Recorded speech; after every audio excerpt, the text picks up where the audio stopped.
The night was quiet, yet heavy with whispers, as though the walls themselves remembered secrets long buried. In the flickering candlelight of an ancient fortress, shadows danced over stone walls etched with the marks of countless hands. Hands that built, defended, and perhaps commanded in ways history forgot. Somewhere within this fortress, far from the gaze of kings and chroniclers, women moved quietly, their presence nearly invisible but their influence undeniable. They were the unseen matriarchs of an order celebrated in legend and feared in war, the Knights Templar. History remembers knights in shining armor. Hugues de Payens, Bernard de Clairvaux, Jacques de Molay. Their names dominate the chronicles. Yet what if behind every strategic decision, every amassed fortune, and every sacred relic, there were women whose names have been erased, whose roles are whispered only in shadows? Imagine a noblewoman in a dim chamber, quill in hand, calculating the distribution of lands and resources. Outside, knights ride into battle, banners proclaiming valor, while the true currents of influence flow silently through her careful hands. She is invisible to history, yet indispensable. Every donation to a Templar commandery, every patronage of a monastery, every whispered counsel, each is a thread in a tapestry of hidden matriarchal power. Even now, centuries later, fragments remain. Faded seals depicting feminine figures, charters noting noble women's donations, whispers of councils where women advise grandmasters. These are clues to a hidden world, where the true architects of the Templar Order may not have been the men in armor, but the women who ruled from the shadows. Their legacy is subtle, enduring, and waiting to be uncovered, beginning with a single question. What if the power behind the knights was not on the battlefield at all, but in the chambers where history almost forgot to look? The story of the Knights Templar begins in a world defined by violence and faith, a world where kingdoms rose and fell on the clash of swords and the weight of prayers. In the early years of the 12th century, Europe was a continent in turmoil. The Crusades were more than distant wars. They were a defining obsession, a promise of salvation and glory that swept through the minds of knights, nobles, and ordinary men alike. Amid this chaos, a group of men took an oath that would change history, founding the Order of the Poor Fellow Soldiers of Christ and of the Temple of Solomon, better known to the world as the Knights Templar. These men were celebrated for their discipline, their courage in battle, and their unwavering devotion to God. Their rise was meteoric. Within a few decades, they had established a network of fortresses, castles, and commanderies stretching from Jerusalem to the banks of the Seine and beyond. They became bankers, advisors, and protectors of pilgrims traveling to the Holy Land.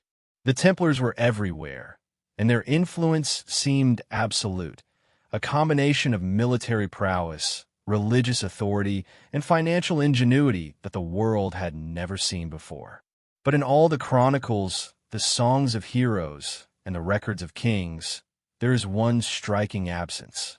Every tale, every record glorifies men, knights in armor, generals in strategy, grandmasters in solemn robes. Names like Hugues de Payens, Godfrey de Saint-Omer, and Bernard de Clairvaux dominate the narrative, celebrated for courage, piety, and leadership. The knights are everywhere, riding boldly into battle and shaping the destiny of nations. They're the stars of history's stage, bathed in light and legend. Yet, if we look closer, a different story begins to emerge, a story whispered in the margins, buried in charters, and hidden in the quiet influence of those who could not, by the standards of the day, wield a sword in public, but who wielded influence nonetheless. The Templars did not rise in a vacuum. They needed patrons, allies, and advisors. They required financial support to build their fortresses, equip their armies, and maintain their independence from monarchs. And who were the ones providing this support? Often, it was women, Noblewomen who understood the dynamics of power and influence in a world that denied them open authority. They managed estates, directed wealth, and negotiated marriages and alliances that ensured the survival and prosperity of the Templar Order. These women were not passive donors. They were strategic partners, their influence flowing quietly yet profoundly into the decisions of the Order. Consider, for a moment, the scale of the Templar operations. Fortresses fortified against sieges, caravans of gold and silver crossing dangerous lands, armies organized with precision. All of it required funding, administration, and intelligence. While the knights rode into battle, the management of resources often fell into hands that history rarely acknowledges. Women, acting as estate managers or secret advisors, controlled the flow of goods, the allocation of lands, and the financing of critical campaigns. The Templars were not just a military order. They were a highly organized institution, a combination of a medieval army, a religious community, and a banking network. And behind the seemingly male-dominated facade, women ensured its operation, quietly steering the course of events. Yet the chroniclers, writing to glorify the order or satisfy the expectations of kings and the church, largely ignored this influence. A woman's role could be reduced to a footnote, donated land, supported pilgrims, or assisted in charity. The true depth of her power, her ability to shape strategy, finances, and alliances, was seldom recorded.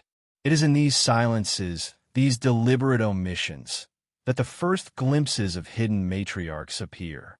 Their impact was subtle, but was no less profound.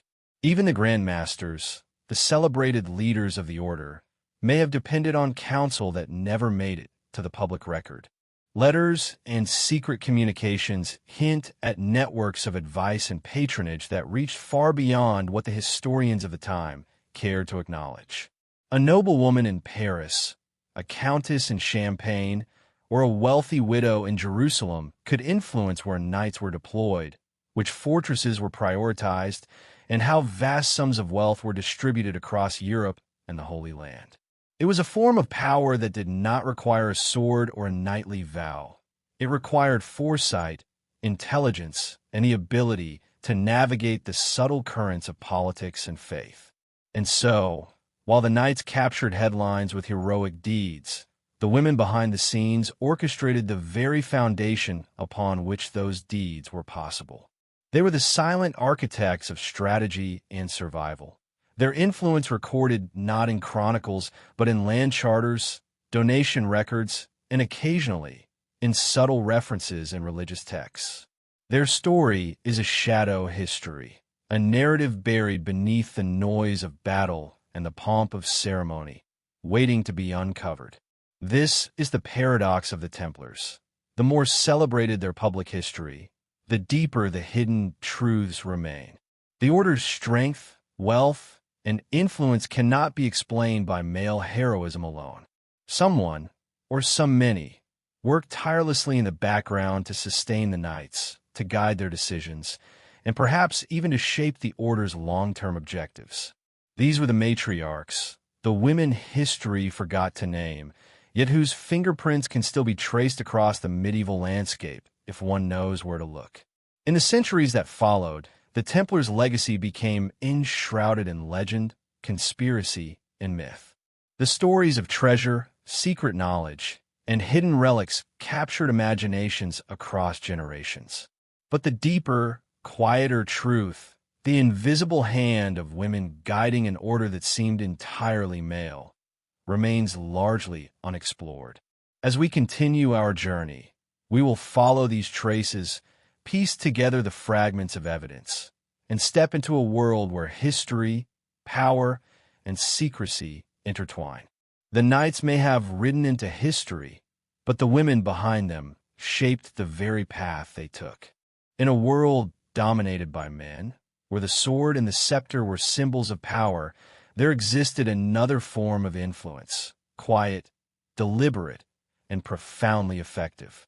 It was a power that moved through whispered counsel, the management of wealth, and the careful orchestration of alliances. This was the domain of women, the forgotten matriarchs whose presence shaped history from the shadows, whose hands guided destinies without ever being recorded in the chronicles of their time. In the story of the Knights Templar, their influence is one of the most tantalizing mysteries, obscured by centuries of male-centered narratives, yet hinted at in subtle, often overlooked traces. Medieval Europe was a world of strict hierarchies. Kings ruled over lands, knights enforced laws, and the church dictated the moral compass of society. Yet within these structures, noblewomen held an extraordinary, if concealed, form of authority. They controlled estates, managed finances, and oversaw the upbringing of heirs who would inherit positions of power.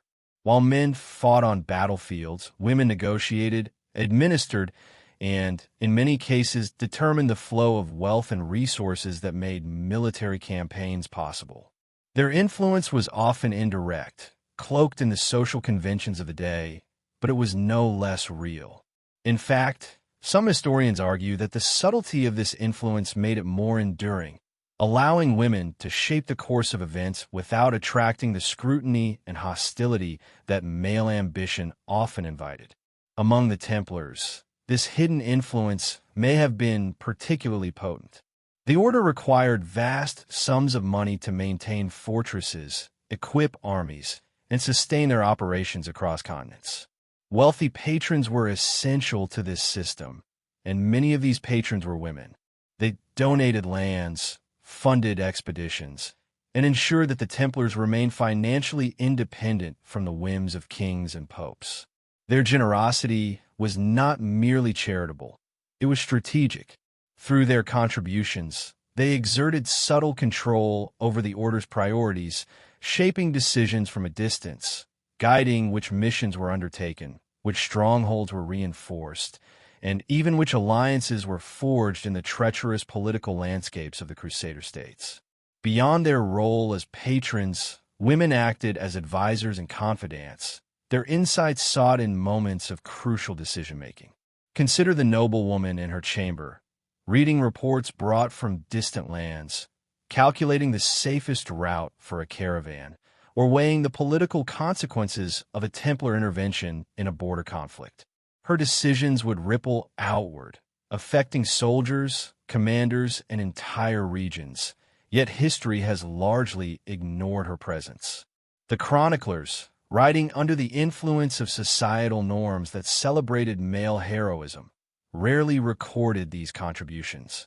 What survives are glimpses: an estate transferred, a donation noted, a letter of counsel preserved in the margins, fragments that, when pieced together, reveal a network of female influence operating alongside and sometimes above the male-dominated structures of the Templar Order. These women were not merely passive observers. They were strategists, visionaries, and, in some cases, protectors of esoteric knowledge.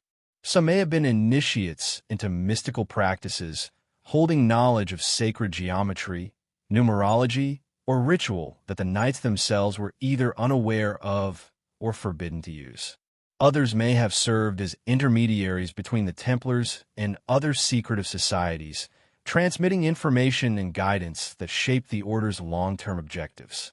It is tempting to imagine a council of women, unseen by the public eye, guiding decisions with the wisdom of generations, ensuring that the Order's actions aligned with both practical and spiritual imperatives. The very fabric of medieval society allowed for this kind of influence precisely because it was invisible. Men were celebrated for action, for overt displays of strength, while women operated in realms that required patience, subtlety, and discretion. Their power was relational and logistical. It was exercised through the management of resources, the cultivation of loyalty, and the transmission of knowledge. To the outside observer, they might appear silent, passive, or subordinate. But in reality, they were the unseen architects of outcomes that historians have long attributed solely to men. In the context of the Templars, this meant that battles, political alliances, and even the survival of the Order itself may have been influenced in significant ways by women whose names history forgot. Some evidence of this influence survives in the form of donations and charters.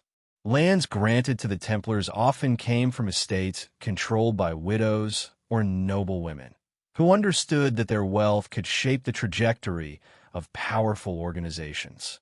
Documents occasionally reveal women dictating terms, setting conditions, or ensuring that their gifts aligned with particular strategic goals.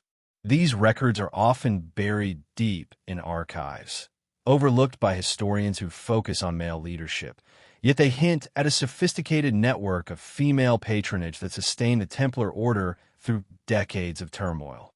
In addition to material influence, there are hints of spiritual and intellectual guidance. Women in medieval Europe were often custodians of learning, managing libraries, commissioning illuminated manuscripts, and preserving texts that would otherwise be lost. Some may have imparted wisdom to Templar leaders, ensuring that the order's decisions were informed not only by military necessity, but by moral, philosophical, and mystical considerations. This kind of guidance is difficult to quantify, yet it is precisely the type of influence that can shape the course of history quietly, effectively, and lastingly. The interplay between visible male authority and hidden female power creates a tension at the heart of Templar history. On one hand, the knights are immortalized in chronicles, romanticized in legend, and celebrated in modern imagination as paragons of bravery and devotion.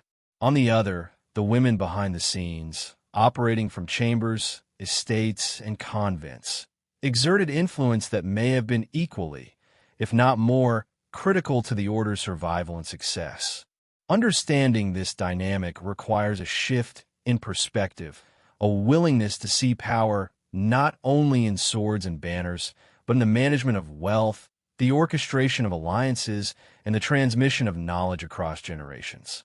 The story of these matriarchs is not one of overt heroism, nor is it always one of recognition.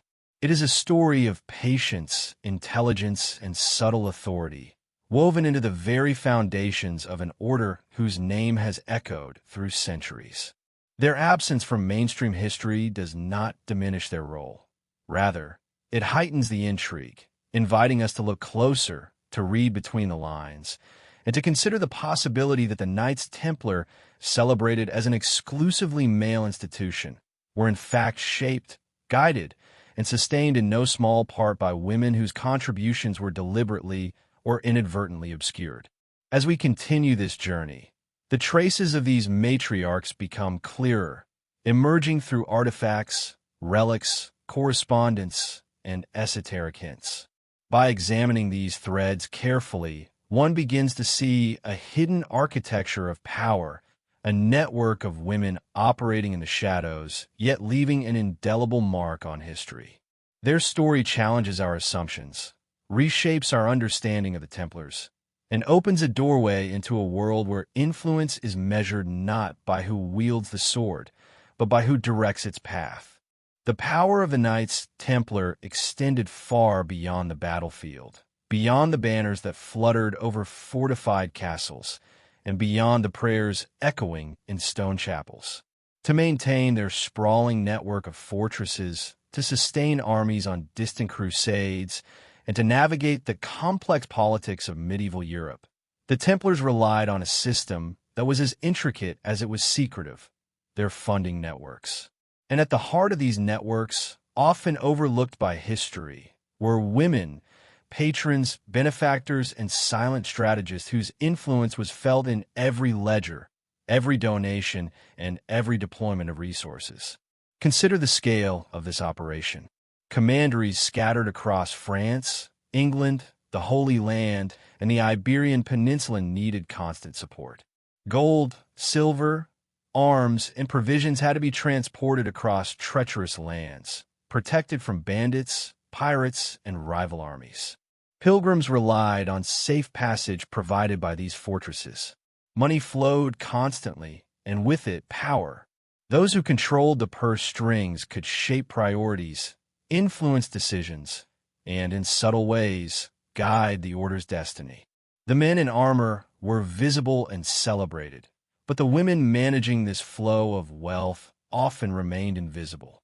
Many noblewomen saw supporting the Templars as both a religious duty and an opportunity to exert influence.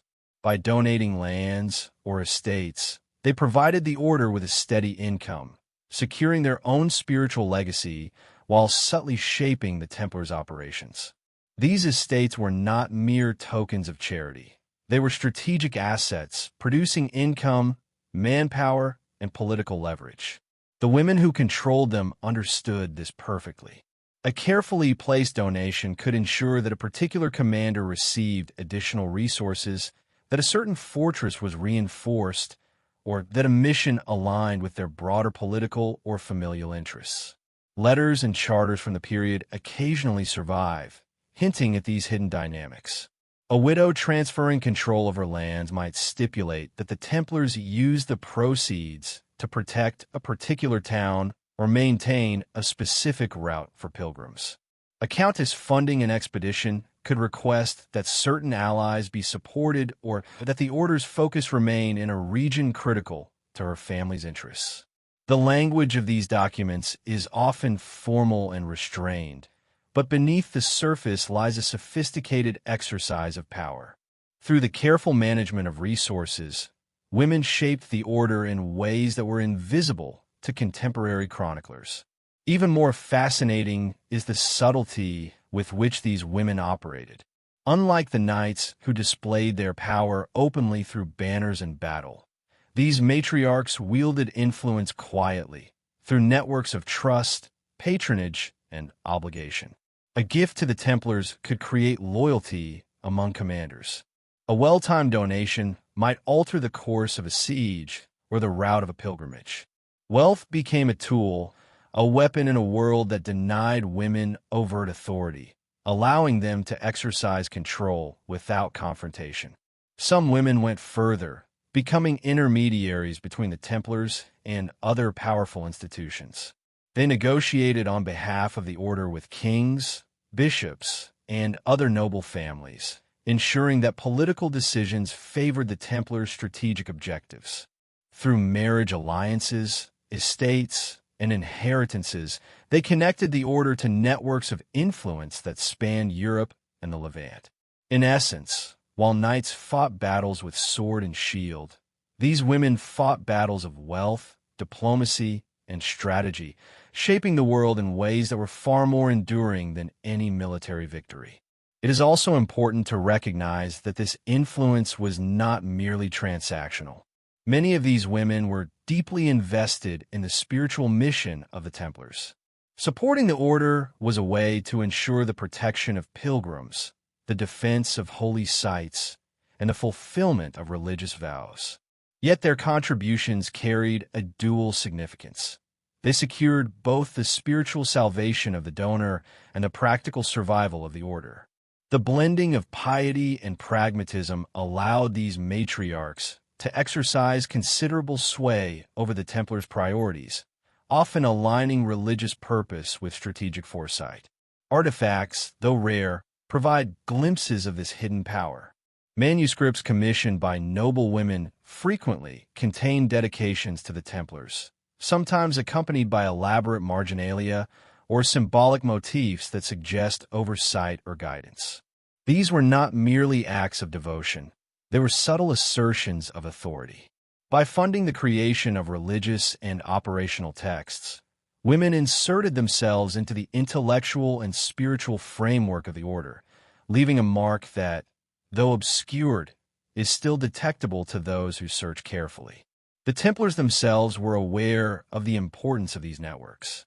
Some records indicate that commanders and grandmasters maintained correspondence with female patrons, seeking approval or guidance on financial matters. It was a relationship built on mutual benefit. The Templars received essential support, while the women exerted influence that shaped the order's activities. Over time, these patronage networks became institutionalized, forming a hidden backbone that sustained the order through wars, political upheaval, and financial crises. What is striking is how invisible these women remain in mainstream histories. Chronicles celebrate battles, martyrdom, and male heroism, but rarely mention the intricate webs of influence that allowed the order to function. Yet, without the wealth, strategy, and counsel of these matriarchs, the Templars could not have maintained their vast operations across continents. They were the hidden architects of power, their hands guiding decisions from the shadows, their influence woven into the very fabric of the order. As we trace the threads of this network, a picture emerges of an organization far more complex than the traditional narrative suggests. The Templars were not only a brotherhood of knights. They were a deeply interwoven system of military, religious, and financial power, sustained in part by women who understood both the visible and invisible levers of influence. In recognizing their role, we begin to see history in a new light, not as a simple story of men in armor, but as a tapestry where unseen hands shaped destinies, preserved treasures, and ensured the survival of an order that would captivate imaginations for centuries to come. Beyond the well-documented military exploits and political maneuvers of the Knights Templar lies a world less tangible, but equally compelling. A world of mysticism, esoteric knowledge, and secret rituals. To the outside observer, the Templars were knights bound by oaths of faith, guardians of sacred relics, and protectors of pilgrims. But beneath the surface, their existence was interwoven with hidden currents of knowledge, symbolism, and spiritual practice. Currents that may have been guided in part by women whose presence is largely absent from mainstream accounts. The medieval mind was deeply attuned to symbolism. Every gesture, every architectural detail, and every inscription could carry hidden meaning. Within the Templar order, this was taken to an art form. Their seals, their chapter houses, and even the layout of their fortresses were imbued with layered significance, often referencing biblical numerology, sacred geometry, and mystical traditions inherited from centuries of monastic scholarship. While chroniclers focused on battles and ceremonies, those initiated into these deeper practices would have understood the full import of these symbols. And it is here that we begin to see the potential role of women. Many women of noble birth were not only literate but highly educated, trained in the management of estates, religious instruction, and sometimes even esoteric studies. Convents served as centers of learning where knowledge of manuscripts, astronomy, theology, and mysticism could be cultivated.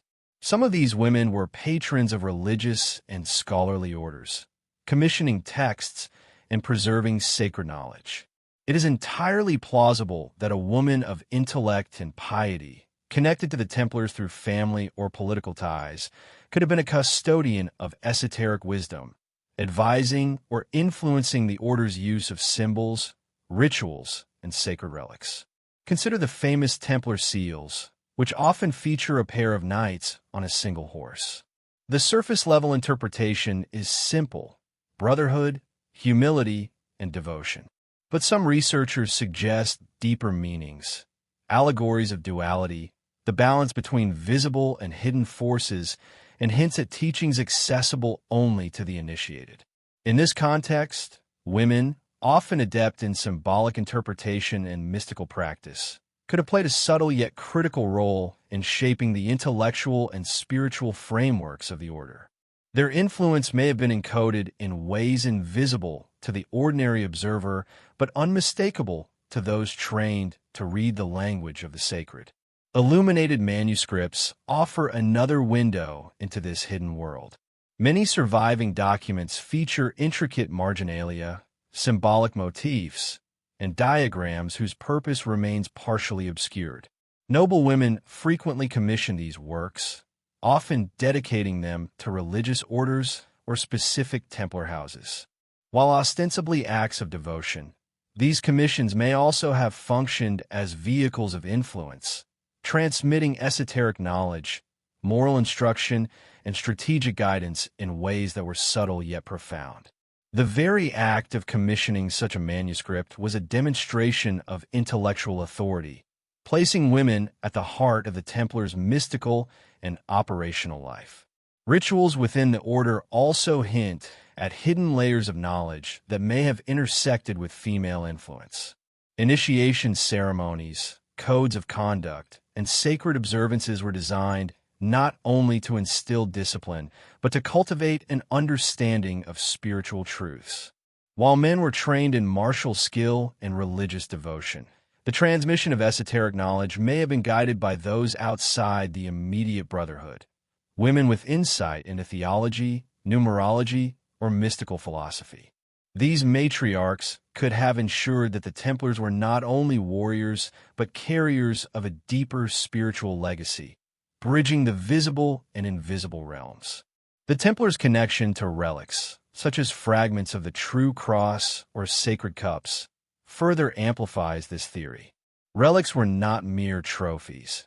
They were vessels of power, spiritual anchors, and instruments of influence.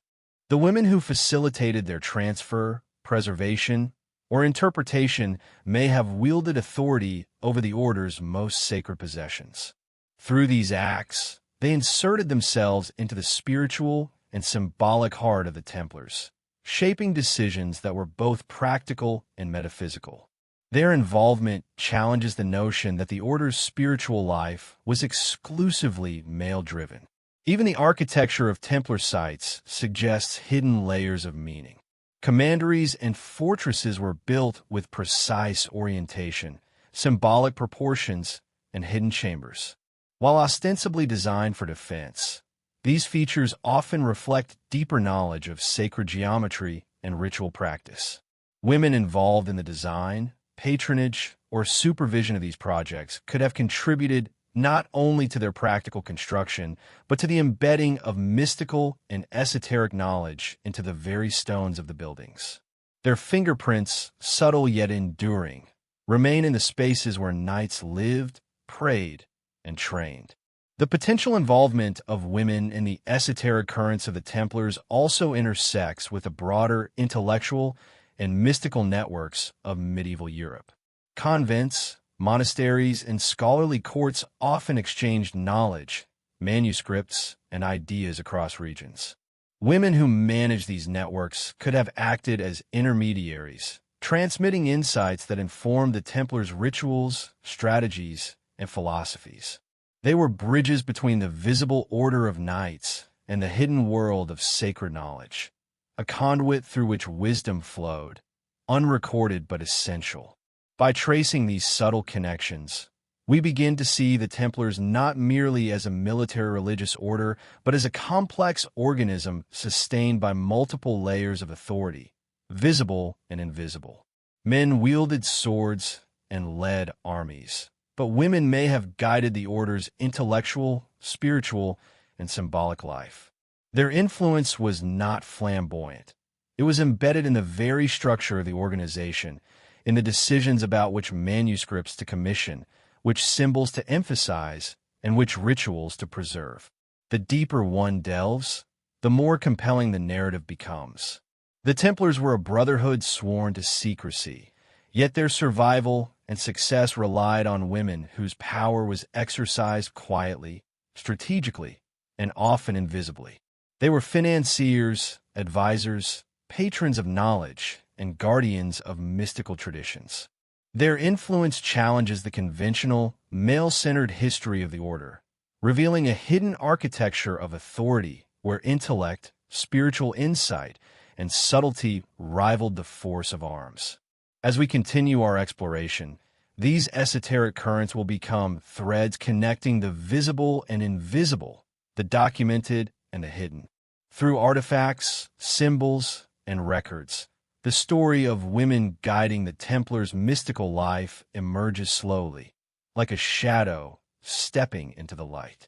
It is a story that transforms our understanding of history, revealing the profound possibility that the order's spiritual and esoteric identity was shaped as much by women in shadowed chambers as by knights on sunlit fields of battle. History remembers names like Hugues de Payens, Jacques de Molay, and Bernard de Clairvaux. These men dominate the chronicles, their deeds celebrated, their lives meticulously recorded. Yet hidden behind these familiar figures are women whose names rarely appear in the annals of history. Women whose influence on the Templars may have been as vital as any knight's sword. They were the patrons, the advisors, and the silent strategists whose power was exercised in shadows and through subtleties, leaving traces for those willing to look beyond the surface. These were the lost matriarchs, women whose contributions were erased or overlooked, yet whose impact resonates through the faint echoes of history. Among these figures, noblewomen stand out, often connected to Crusader royalty or wealthy European dynasties. Their influence was multifaceted. On one level, they were financiers, providing the land, wealth, and provisions necessary to sustain Templar campaigns. On another, they were advisors, often consulted in the management of estates, in the direction of diplomatic missions, and in the guardianship of sacred knowledge. A widow, a countess, or a duchess could wield authority through her networks, ensuring that Templar decisions aligned with her family's interests or spiritual intentions. In a society where women were largely excluded from overt positions of power, these matriarchs became architects of influence, shaping events from behind the scenes. Historical records hint at some of these women, even if they rarely identify them fully. A charter might note that a donation came from the lady of such and such estate, or a monastery ledger may reference a woman's endowment to a Templar commandery. While these mentions are brief, they hint at significant involvement. The women behind the donations were not passive benefactors. They often dictated conditions, guided the allocation of resources, and even influenced which knights or commanders were favored. In these small notations lie the seeds of a hidden architecture of power, waiting to be traced and interpreted. Consider the case of noble widows. In medieval Europe, widows often held control over estates inherited from their late husbands, a rare circumstance in which a woman could wield legal and economic authority independently. Some of these widows chose to direct their wealth to the Templars, not out of mere charity, but with the awareness that their support could shape the order's strategic priorities. The lands they donated could fund expeditions, reinforce fortresses, or provide for the care of pilgrims. Through these acts, widows exercised power that rivaled, and sometimes surpassed, that of male patrons, subtly guiding the order from the background while maintaining the veneer of social propriety.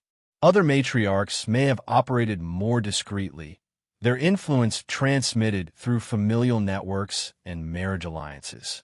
A sister or cousin of a Templar knight could provide counsel, relay information, or manage estates in a way that affected the order's operations. Even when their names were never recorded, their roles were real, and the consequences of their decisions were profound. These were the women who ensured the continuity of Templar infrastructure, protected their financial networks, and preserved the intellectual and spiritual traditions that underpin the order's authority. Religious patronage also offered a pathway for influence. Many noble women were deeply pious, and their devotion often manifested in support for religious institutions tied to the Templars. They commissioned manuscripts, funded churches, or endowed chapels, embedding their authority into the spiritual life of the order. In some cases, they acted as custodians of sacred knowledge, safeguarding texts and relics that were central to the Templar mission. These women understood that influence was not only exercised through material wealth, but also through the control of knowledge, ritual, and symbolism, a power that could shape the order's identity as much as any military victory. The erasure of these women from historical narratives is both deliberate and accidental. Chroniclers of the era were often clerics or court historians whose focus was on men in positions of overt power. Women, whose authority was subtle and indirect, were marginalized or omitted entirely. What survives are fragments, references in charters, footnotes in manuscripts, or traces in religious dedications. Yet when pieced together, these fragments suggest a network of matriarchal influence, a hidden lattice upon which the Templar's success may have depended. Some historians have attempted to reconstruct the identities of these lost matriarchs by tracing land grants, familial ties, and correspondence. Their findings hint at remarkable women who moved with intelligence and foresight, directing resources, guiding decisions, and protecting the order's continuity. These were women who understood the intricacies of power in a world that denied them overt authority, and who used every available tool, wealth, knowledge, piety, and networks, to exert influence that was both effective and enduring. As we consider these matriarchs, it becomes clear that the Templars were not simply a brotherhood of knights. They were supported, sustained, and in some ways guided by women whose names have largely been lost to history. Their story is one of quiet authority, strategic foresight, and subtle orchestration, reminding us that power in the medieval world was often as much about what was unseen as what was visible.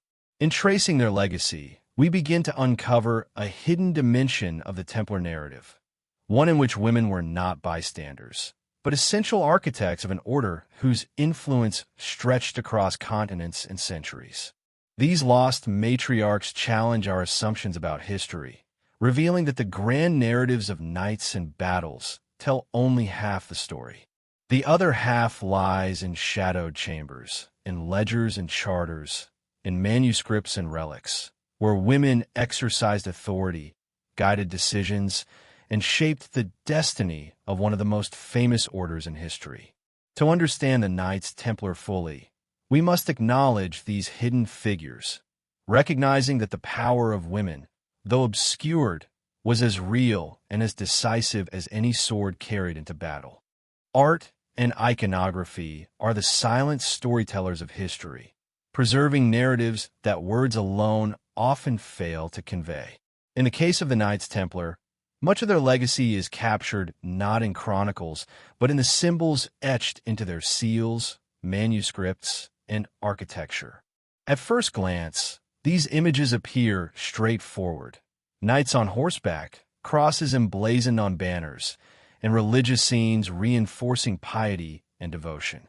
Yet when examined more closely, patterns emerge, subtle traces of feminine presence and influence, hidden within a framework dominated by male imagery. These traces may point to women whose guidance shaped the order from behind the scenes, their power encoded in the very symbols meant to glorify men. Templar seals are among the most intriguing examples. The famous seal depicting two knights on a single horse is often interpreted as a representation of brotherhood, humility, and shared burden. But some scholars suggest a deeper layer of meaning, duality, balance, and a concealed acknowledgement of guiding forces beyond the male order. Could this duality reflect the hidden matriarchs, their influence paired with the knights' visible actions? The very concept of two figures sharing a single path mirrors the idea that behind the men's heroic deeds was a subtle, guiding presence ensuring that the order's strength remained coherent, strategic, and focused. Religious iconography within Templar spaces also hints at hidden female influence. Angels, saints, and allegorical figures, often depicted in chapels and manuscripts, may serve dual purposes: overt spiritual instruction for the knights and covert acknowledgement of women who played crucial roles in the order's operations. Some depictions show figures that blend masculine and feminine characteristics, perhaps symbolizing the merging of visible and invisible guidance, the material and spiritual, or the active and the contemplative. To the untrained eye, these are mere artistic flourishes. To those attuned to symbolism, they are whispers of power and influence that were deliberately understated. Illuminated manuscripts offer another window into this hidden world. Many commissioned by noblewomen contain iconography that emphasizes wisdom, protection, and guidance. Marginalia, those delicate illustrations in the edges of pages, frequently feature women in positions of influence, advising, overseeing or subtly directing events. These images are often overlooked in traditional scholarship, dismissed as decorative elements. Yet when considered in the broader context of the Templar Order, they suggest that women were not only patrons of art, but active participants in shaping the intellectual and symbolic life of the Knights. Architecture, too, carries hidden messages. Templar chapels, commanderies, and fortresses were built with precision, sometimes aligned with celestial bodies, sacred geometry, and symbolic proportions. Within these structures, spaces reserved for instruction, counsel, or meditation may have been influenced by women, designers, patrons, or spiritual guides, who understood how architecture could communicate authority, morality, and esoteric knowledge.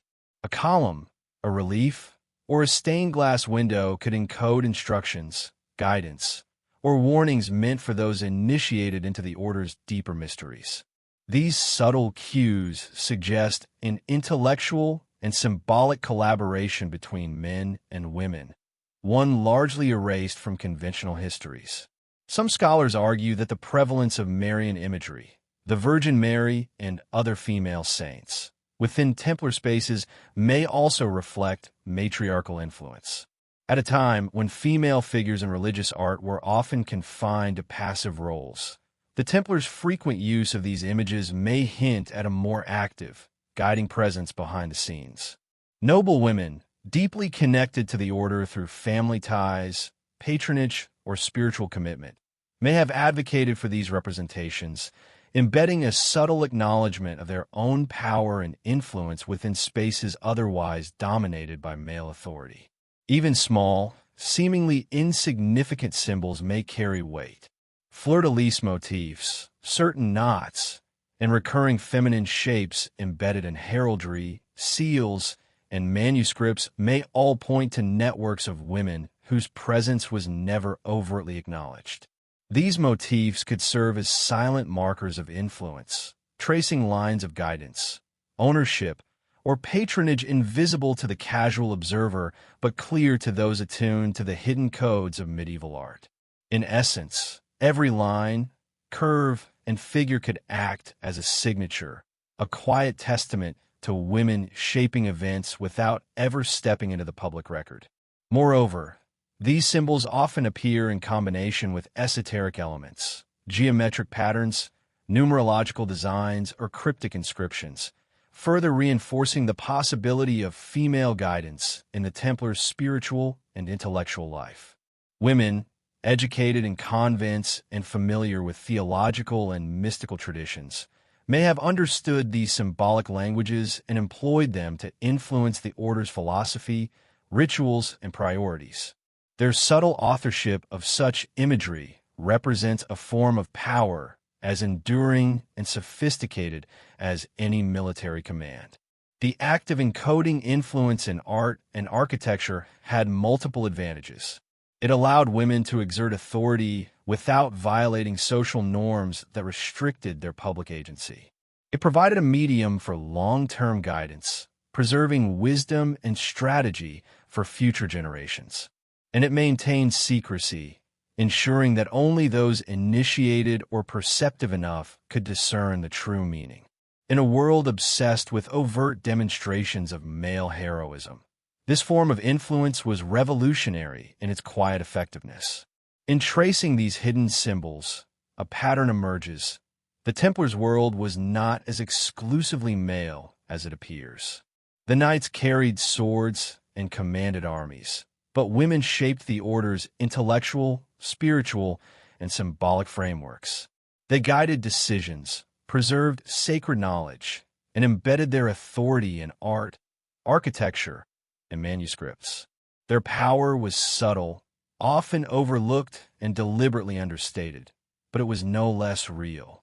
By following these traces, one begins to see the Templars not simply as warriors or monks, but as participants in a larger, more complex system in which influence was exercised across multiple dimensions. The visual language of the Order, from illuminated margins to fortress carvings, becomes a map of hidden authority, pointing to women whose contributions, though obscured by time, were essential to the functioning and identity of the Knights Templar. When we examine the history of the Knights Templar, the narrative is overwhelmingly male. Grandmasters led armies, knights were celebrated for courage, and chroniclers documented battles with an almost singular focus on men. Yet, lurking beneath this veneer of male dominance are tantalizing hints, fragments, rumors, and esoteric suggestions that women may have wielded authority in ways that defy conventional understanding. Could some have held covert command roles, directing strategy and guiding decisions while remaining invisible to the historical record? The idea challenges traditional scholarship, but is difficult to dismiss outright once the subtle traces of their influence are examined. Consider the structure of the order itself. While knights were bound by oaths and organized under the leadership of grandmasters, their success depended on intricate coordination, logistical oversight, and intelligence networks spanning continents. Supply lines, fortress maintenance, and political alliances required careful planning and constant supervision. These were responsibilities often delegated to individuals outside the immediate battlefield, a domain where noblewomen, widows, and patrons could exercise significant influence. Their roles, though indirect, may have amounted to what we could describe as covert command, shaping outcomes without ever stepping into the limelight. Historical documents occasionally hint at such arrangements. Charters and correspondence show women directing resources, mediating disputes, and influencing appointments within the order. A widow might insist that her donation be used to support a particular commander or campaign, effectively guiding operational priorities. A noblewoman's network could determine which alliances were forged or which political disputes were resolved favorably for the Templars. These actions may not resemble the outwardly martial command of a grandmaster, but they carried equivalent weight, affecting strategy, morale, and the distribution of critical resources. Even beyond logistical control, there are whispered accounts, though rare and fragmentary, of women offering strategic counsel in times of crisis. Chroniclers often ignore these contributions, dismissing them as peripheral or attributing decisions solely to male figures. Yet when letters and secondary sources are pieced together, patterns emerge. Women connected to the Templars were involved in diplomatic negotiations, financial planning, and, occasionally, the oversight of military campaigns through proxies. Their guidance may have been subtle, mediated through male intermediaries, but it was nevertheless influential, shaping the order's trajectory across decades. Some alternative historians have taken this further, proposing that women may have exercised what could be described as clandestine command. While knights acted on the battlefield, unseen matriarchs could have set broader objectives, prioritized targets, and guided the allocation of forces. In an era when recording female authority was socially and politically discouraged, such power would necessarily be covert, hidden in coded correspondence, financial directives, and symbolic instruction. What appears in historical texts as male decision-making may, in fact, have been the visible outcome of matriarchal oversight, a chessboard where the players are visible but the strategist remains concealed. The notion of covert female command is also supported by the Templars' ties to other secretive networks. Many noblewomen were connected to intellectual, religious, or mystical circles, acting as intermediaries between the Templars and broader networks of influence. Through these connections, women could transmit information, offer guidance, and ensure that the order's strategies aligned with larger political or spiritual objectives. Their power, exercised from outside the battlefield, may have rivaled that of even the grandmasters themselves, suggesting a duality of command where visible and invisible authorities operated in parallel. The esoteric nature of Templar knowledge further amplifies this possibility. The order's rituals, codes, and symbols were often opaque, accessible only to those initiated into the mysteries. Women, educated in convents or tutored in mystical traditions, may have understood these codes and acted as custodians of wisdom, subtly directing the order's actions based on insights that the knights themselves could not fully grasp. In this sense, their influence was not only strategic but intellectual, shaping both the methods and the philosophy of the Templars. Even legends and folklore hint at female authority. Some tales speak of women advising kings or negotiating peace, while others suggest mysterious figures guiding armies from behind the scenes. While these accounts are anecdotal, they align with the historical fragments suggesting that women were far from passive observers. They were active participants, their strategies and directives embedded in the visible decisions of the order, hidden beneath the surface of conventional history. This possibility also reshapes our understanding of the order's successes and resilience.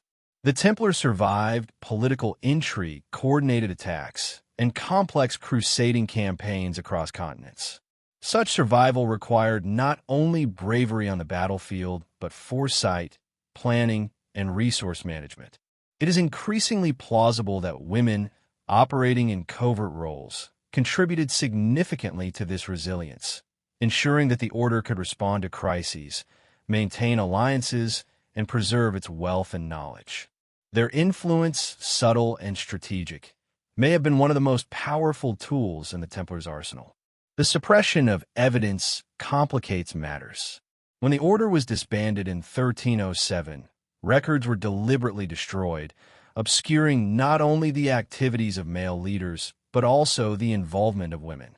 The systematic erasure of women's contributions ensured that their influence remained hidden for centuries, leaving behind only tantalizing hints. A letter here, a charter there, a symbolic image etched into stone. Piecing together these fragments requires careful analysis. Yet it is in these silences and gaps that the narrative of covert female command begins to take shape. By considering these threads together, a compelling picture emerges. The Knights Templar were not exclusively male-led in the ways history has long assumed. While men executed the visible acts of heroism, women may have guided strategy, managed resources, and shaped the philosophical and spiritual framework of the order. Their command was covert, but no less consequential, their decisions rippling outward to affect armies, fortresses, and political alliances. In this hidden domain, the lost matriarchs of the Templars exercised authority with precision, discretion, and sophistication, leaving a legacy that challenges our most deeply held assumptions about medieval power and gender. The story of these women invites a reconsideration of history itself. Authority is not always measured by who wears armor or holds office. It can be exercised through networks, influence, and subtle guidance. In the case of the Templars, covert female command may have been one of the order's most enduring strengths, a hidden hand shaping an organization whose power extended across continents, generations, and centuries. To recognize this is to see the Knights Templar not just as warriors or monks, but as participants in a complex system where visible and invisible forces combine to create one of history's most enduring and enigmatic orders. Across the medieval world, power often wore a crown. It was the mind beneath the crown that determined the fate of kingdoms. And in an age where knights, kings, and crusaders dominate the surviving chronicles, it is easy to forget that some of the most influential architects of the Templars' rise were women. Women whose intelligence, ambition, and political mastery shaped the order in ways rarely acknowledged. Among them, 3 queens stand out like constellations whose light still reaches across the centuries. Melisende of Jerusalem, Eleanor of Aquitaine, and Blanche of Castile. Their stories are not simply tales of courtly authority, but quiet revelations of how the Templars survived, expanded, and embedded themselves into the machinery of power through royal alliances that went far deeper than patronage. In their presence, the order transformed from a small brotherhood guarding pilgrims into a transcontinental institution whose reach extended into every corner of Christendom. Melisende of Jerusalem was not merely a queen. She was the pulse of the Crusader states. Her father had been the king, but her rule came through her mother's lineage, a rare inheritance of legitimacy that gave her a command over Jerusalem few men could rival. In her court, the Templars were not simply warriors. They were instruments of stability. She relied on them as neutral arbiters when noble factions quarreled, as military guardians when borders trembled, and as administrators of lands whose revenues were vital to the fragile kingdom. Melisende understood something crucial. The Templars were incorruptible by local politics, bound by vows, and loyal to the holy city itself rather than any feuding baron. In them, she saw the possibility of a power untethered from the tumult of dynastic rivalries. What made her alliance with the Order so profound was not only the political dimension, but the cultural one. Melisende was educated, multilingual, and deeply devout. She cultivated a court where scholars, scribes, and theologians gathered. The Templars, who were often dismissed as silent warriors, found in her a queen who respected their monastic discipline and contributed to shaping their public image. Some chroniclers hint at private meetings between Melisende and senior Templar commanders, discussions framed not as royal decrees, but as exchanges between two institutions whose futures were intertwined. Under her guidance, the Order received lands, castles, and privileges that fortified its presence in the East. And when she clashed with her husband and later her son for control of the kingdom, it was the Templars who stood as her unwavering supporters. For them, she was not merely a queen. She was a stabilizing force, the guardian of the fragile heart of Christendom. Where Melisende built, Eleanor of Aquitaine transformed. Few figures in medieval history radiate as much brilliance and controversy as she does. She was a woman of legend, Duchess of Aquitaine in her own right, Queen of France, then Queen of England, mother to kings, patroness of troubadours, and a traveler whose presence in the Second Crusade became the stuff of myth. Her relationship with the Templars evolved over decades, shaped by her immense wealth, her transcontinental influence, and her uncanny instinct for political opportunity. Eleanor understood the Templars not only as warriors, but as financiers, diplomats, and couriers. Their unparalleled network of commanderies gave her a private channel of communication across Europe. It is said that when she maneuvered to secure the future of her sons, Henry, Richard, and John, the Templars played roles both visible and invisible, carrying messages, safeguarding assets, and negotiating delicate truces between rival factions. Eleanor fostered an environment where the Order could operate across France and England with minimal interference, expanding their holdings into some of the richest lands in Europe. What truly bound Eleanor to the Templars, however, was mutual pragmatism. She needed an institution loyal not to her husband's, but to a spiritual ideal, an order whose allegiance could not be bought, blackmailed, or threatened by any single king. And they, in turn, benefited from her protection during times when monarchs sought to curtail their power. Chronicles describe her as a queen who could speak her mind to the fiercest knights and be heard. The Templars respected her political mind, but also her connection to the troubadour culture that flourished in Aquitaine. Some historians believe this environment, rich in poetry, symbolism, and layered allegory, contributed to the esoteric dimension of the Templar identity. Whether Eleanor intentionally influenced their mystical reputation or merely provided the fertile soil from which it blossomed, the outcome remains the same. Under her shadow, the Templars' cultural mystique deepened. If Eleanor was fire, Blanche of Castile was steel. Her regency during the minority of her son, Louis IX of France, was one of the most challenging in French history.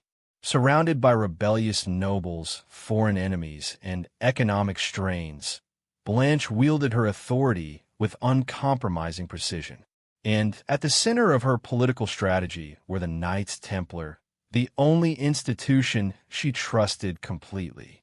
Blanche used the Templars as guardians of the royal treasury, protectors of a young king, and enforcers of her will against fractious lords. Their fortified commanderies became safe havens for crown assets. Their diplomatic agents acted as royal envoys, and their military presence provided a deterrent to revolt. But what makes Blanche's relationship with the order particularly fascinating is the level of personal trust involved. She corresponded with their leadership directly. She placed her son's education partially in their hands. She relied on their counsel when navigating the dangerous years of France's political instability. There were whispers, never proven yet persistently repeated, that Blanche's protection of the Templars went beyond politics, rooted in a belief that their mission aligned with divine providence. Some even claimed she sought their guidance in mystical matters, echoing older traditions of queens, turning to knightly orders as spiritual advisors. Whether or not this is true, the impact is undeniable. Under Blanche's regency, the Templars became deeply embedded in the structure of the French state, a presence so strong that centuries later, during their trial, it was in France that they posed the most direct threat to royal authority. Through these three queens, Melisende, Eleanor, and Blanche, the Templars navigated the treacherous landscape of medieval politics with an advantage unparalleled by any other military order. Each queen shaped the order differently. Melisende nurtured its rise in the East. Eleanor broadened its influence through networks of culture and diplomacy, and Blanche fused it to the heart of royal administration in the West. Their combined impact created a foundation so strong that even the eventual dissolution of the order could not erase the legacy of their guidance. Though history often hides the fingerprints of women behind the seals of kings, the Templars' ascent reveals a different truth, that these queens were not background figures, but strategic minds who recognized the potential of an order unlike any other. And in return, the Templars saw in them not royalty alone, but allies, patrons, and in many cases, the true power behind the throne. The official records of the medieval world portray power as something always exercised in public, issued from thrones, declared in courts, proclaimed by kings. But the truer engines of influence often turned in places where no chronicler was present, in chambers lit by single candles, in gardens after dusk, or in the private halls of fortresses where words were spoken softly enough to vanish into stone. For the Knights Templar, an order defined outwardly by strict rule, discipline, and monastic austerity, there existed another realm of activity, one rarely discussed, almost never recorded, and whispered only in fragments. Encounters with noblewomen, queens, and abbesses that shaped the direction of the order in ways too delicate, too volatile, or too politically dangerous to be preserved in public archives. These are the shadow councils, the meetings behind the veil.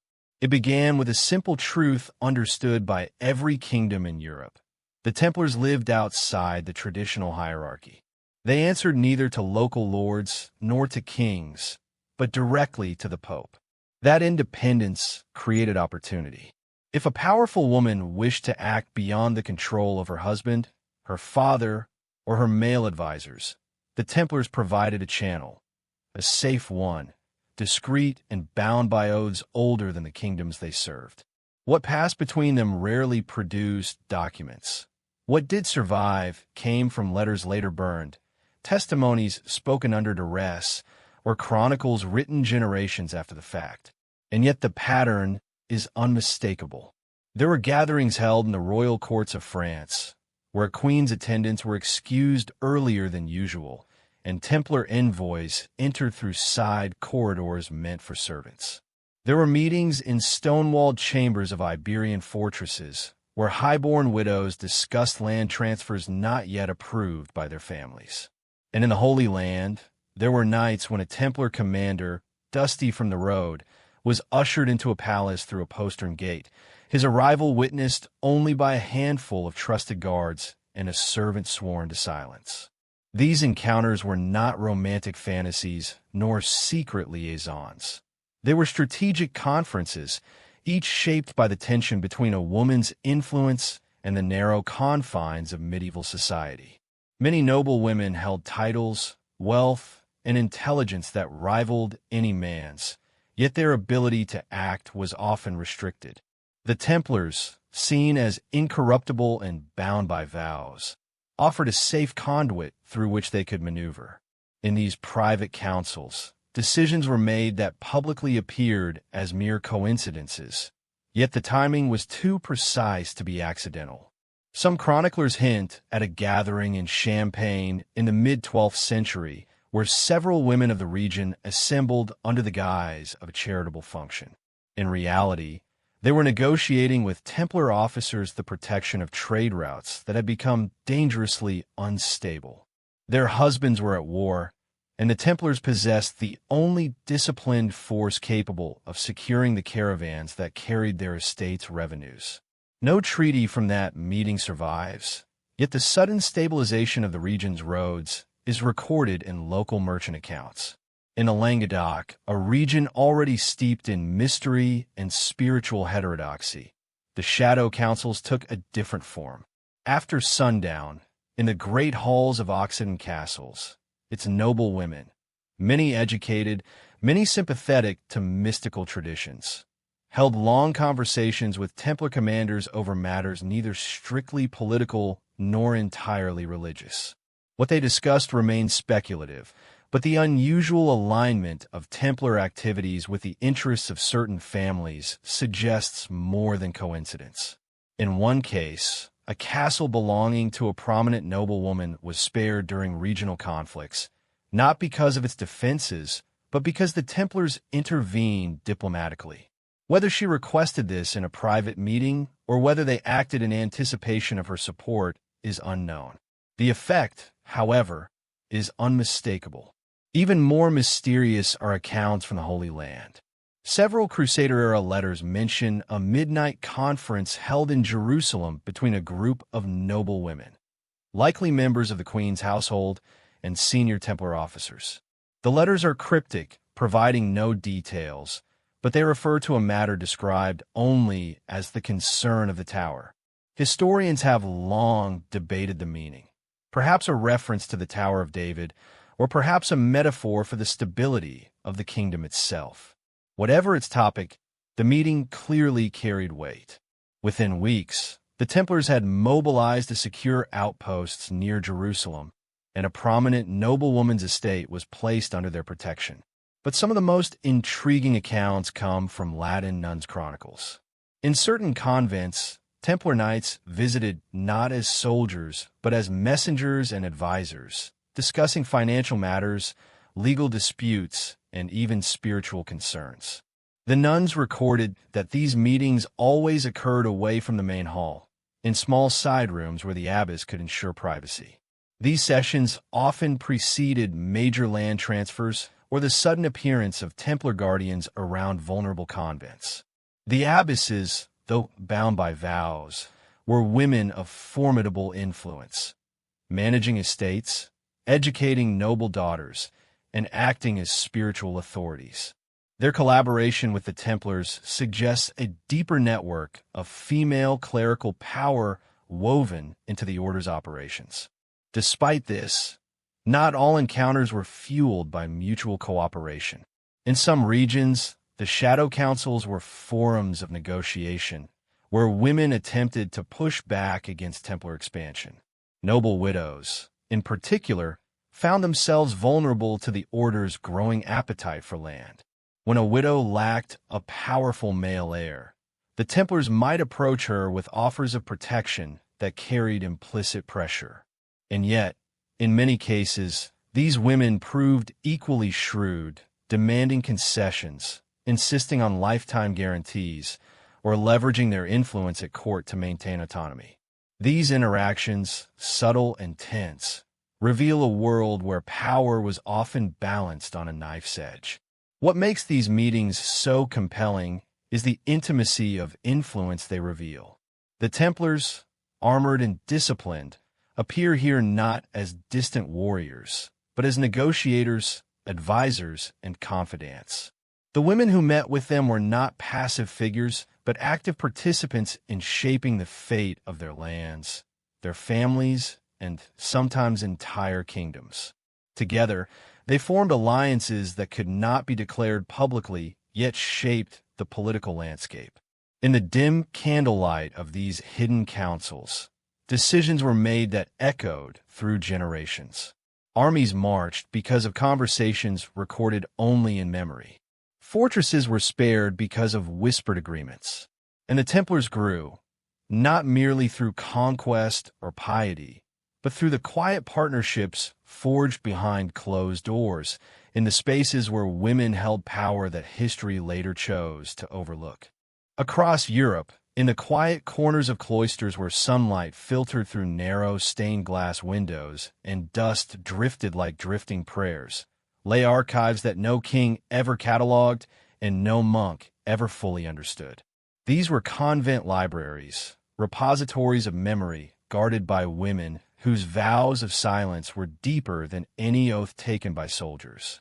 And inside their vaulted rooms, lined with wooden shelves and iron-bound chests, lived manuscripts the Templars themselves could not afford to keep, letters that revealed vulnerabilities, contracts written in haste, private correspondences that spoke of alliances too delicate to be seen by secular eyes, and fragments of writings the Church preferred to consider dangerous. These forgotten collections formed a shadow archive for the Knights Templar, preserved not by the Order's warriors, but by the nuns, abbesses, and female scholars who served as the quiet custodians of secrets. The Templars were always careful about what they recorded directly. Their rule encouraged discretion. Their missions required silence. As their power grew, so did the number of documents they needed to store. Legal charters, spiritual treatises, land agreements, coded messages from distant commanderies. Many of these they kept in their own treasuries, locked behind thick stone walls and guarded by knights who swore their lives to protect them. But some records were too sensitive, too controversial, or too revealing. Others were simply inconvenient, containing the names of women who funded them, advised them, or interceded for them at crucial moments. Names that, if discovered, might provoke scandal or political backlash. And so, quietly and deliberately, the Templars entrusted certain manuscripts to the libraries of women. These convent archives differed greatly from their monastic counterparts. Women's religious houses were often repositories of noble family histories. Daughters of the aristocracy frequently brought with them letters, diaries, illuminated books, and ancestral records. Over time, these collections grew into unintentional museums of aristocratic memory. Because many abbesses were linked by blood to the very same noble women who supported the Templars, the Order found a natural refuge in these communities. What they could not keep in their own halls often found its way into these quiet sanctuaries, where parchment was safer than any fortress wall. Several accounts from clerical scribes hint at mysterious works that circulated only among select religious women. One such text was described as a black-bound codex, containing philosophical reflections attributed to Templar chaplains, reflections that drifted dangerously close to heterodox spirituality. Another manuscript, preserved briefly in a Burgundian convent before disappearing, supposedly contained diagrams of Templar architecture alongside meditations on sacred geometry. A third text, known only through an inventory note, bore the cryptic title, The Book of the Traveler's Light, its author unnamed. Whether these works were truly connected to the Order or merely associated with their mystique, the fact remains. Convents became the hiding places for writings no official scribe dared to copy openly. But the most revealing materials in these archives were not mystical at all. They were personal. Letters between noble women and commanders of the Order, written in delicate script on thin parchment, sometimes sealed with wax that bore feminine insignias. These letters rarely survived intact, yet fragments mention requests for protection, exchanges of information, or arrangements involving heirs and estates. In them, the hidden relationship between influential women and the Templars becomes undeniable. A nun copying such a letter might not understand the full context, yet she knew enough to recognize its importance. She also knew the danger. For this reason, such documents were often hidden deeper than the public library, tucked into reliquary drawers, sewn into the covers of prayer books, or locked inside chests whose keys were kept by the abbess alone. One chronicle describes a Cistercian abbey in northern France where a small group of sisters were entrusted with Templar writings during wartime. They hid the manuscripts beneath the stone slabs of the chapter house, removing them only when it was safe to read or copy passages for preservation. The chronicler notes, almost casually, that these sisters were noble-born, wise, and sworn never to reveal the names written therein. Their work kept the documents safe through decades of political instability. In the Iberian Peninsula, meanwhile, some convents developed reputations as centers of female scholarship. These were not merely places of prayer. They were intellectual sanctuaries. Here, nuns annotated manuscripts, added marginal notes, and translated Latin texts into vernacular languages to preserve their meaning. When Templar riders arrived at their gates, often after long journeys from distant commanderies, the sisters received them not as soldiers but as stewards of fragile knowledge. They offered a quiet room, a writing desk, and a locked cabinet. The riders would leave behind scrolls too sensitive to send by public channels, confident that no one would think to search a convent for political secrets. During the height of the Templar trials, the role of these archives became even more critical. As the order faced accusations and torture, many of their official records were seized and destroyed. Yet some documents survived solely because they had already been hidden away within women's religious houses. The abbesses knew the dangers of harboring them. Possession of Templar materials could be construed as heresy or treason. But loyalty to family, to faith, or to the ideals the Templars represented compelled many to take the risk. Several testimonies from the trial years allude to letters that vanished into the hands of women before interrogators could seize them. One clerk recorded that several chests of writings belonging to the knights were spirited away by ladies of the court and placed into the care of veiled sisters. These chests were never recovered. What they contained, maps, correspondences, instructions, or perhaps nothing at all, remains unknown. What matters is that women acted quietly and decisively to protect the intellectual legacy of the order. When political pressure grew unbearable, some convents burned the most dangerous texts to keep them from falling into hostile hands. But others hid them so well that centuries later, historians stumbled upon unusual manuscripts in their archives, pieces whose origins were traced, sometimes tenuously, to the Templars. These discoveries, scattered across Europe, tell a consistent story. The order's memory survived not simply through the chronicles of men, but through the silent guardianship of women who understood the weight of what they preserved. In these convent libraries, surrounded by prayer, discipline, and quiet resolve, the Templars' hidden history found shelter. The women who safeguarded these writings did more than preserve parchment. They preserved continuity. They ensured that the secrets unable to be spoken aloud would not be lost to fire, politics, or fear. And in doing so, they became part of the order's history, not as warriors or financiers, but as protectors of its most fragile truths. The fall of the Knights Templar is often told as a tale of power colliding with greed, of kings fearing debts they could not repay, and of an order destroyed by accusations whispered into the ears of men hungry for dominion. But beneath the familiar story lies another layer, one rarely spoken, one bound to the fates of women whose alliances with the order became both a shield and a danger. When the storm broke over the Templars, it did not fall upon men alone. Noblewomen, queens, widows, abbesses, and patronesses found themselves pulled into a shadowy conflict where loyalty could mean ruin and silence could mean salvation.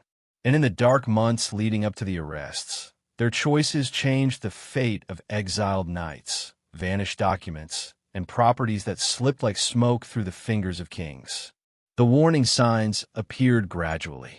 Messages sent by Templar commanders to certain noble households became more frequent, often delivered by riders who traveled at night.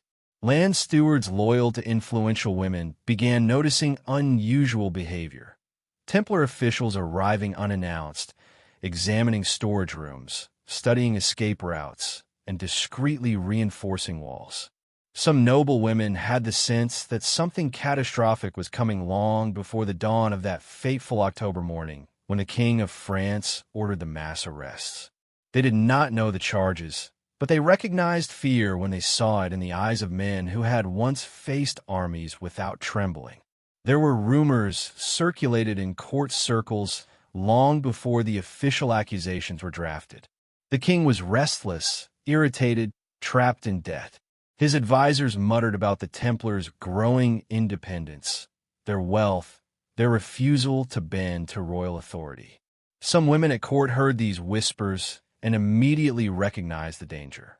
They understood the king's temperament far better than the knights did. How desperation made him reckless, how envy clouded his judgment. A few sent warnings through unofficial channels, small gestures cloaked as polite courtesies. A lady's invitation to a feast delivered with an urgency that seemed out of place. A coded phrase slipped into a message to a Templar treasurer, a simple suggestion that certain estates be prepared for transition. When read in the right light, these were acts of alarm. Yet, even with these cautions, the order remained unprepared for the scale of the assault that followed. When the arrest began, dawn had barely broken. Knights were dragged from their beds, chained, and thrown into cells. Their properties were seized, their horses confiscated, their treasuries sealed. But the king's officials discovered something unexpected. Many of the documents they sought, charters, codices, inventories, correspondences, were missing. In some places, entire archives had been cleared out. A few stewards whispered that noblewomen had taken them days earlier, although no one dared to admit it openly. Some of these women acted for personal reasons. They had entrusted their wealth to the Templars, relied on their defenses, or exchanged letters that could implicate them if discovered. Others acted out of loyalty, honoring years of trust. But a few acted from something deeper.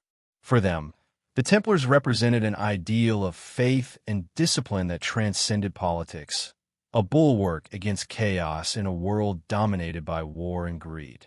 Destroying them felt like an assault on the very structure of order. In the weeks following the arrests, a different kind of turmoil emerged. Many noblewomen, especially widows and those whose estates were closely tied to the order, were summoned for questioning. Interrogators pressed them about the Templars' activities, their private conversations, and their reasons for supporting the order. Most answered cautiously, offering only what could not be twisted into accusations. Others refused entirely, invoking their lineage or their rights. The boldest simply feigned ignorance, claiming that household matters occupied them far too heavily for them to follow the intrigues of knights. There are accounts of women who risked much more than silence. One noblewoman from Provence, according to a later chronicle, hid 2 Templar knights in a storeroom beneath her vineyard, disguising them as laborers while officials searched her estate. Another, a widowed countess in the Pyrenees, turned her hunting lodge into a secret refuge, sheltering 4 knights who carried with them a chest of documents the officials had been desperate to locate. When questioned, she claimed the lodge was infested with wolves and unsafe for inspection. With a mixture of rank and confidence, she managed to keep the authorities at bay long enough for the knights to escape across the mountains. There were convents that acted with similar courage. Some abbesses, warned by letters carried in the dead of night, locked their gates and refused entry to royal inspectors until they had hidden away manuscripts the Templars had entrusted to them. A few nuns smuggled fleeing knights by disguising them as pilgrims or lay brothers, guiding them through forest paths known only to those who walk them daily in prayer. But not every woman aligned with the order was able to protect them. In France, where the king's reach was strongest, some were forced to testify publicly. Their words were recorded by clerks whose pens dripped not truth, but political intent.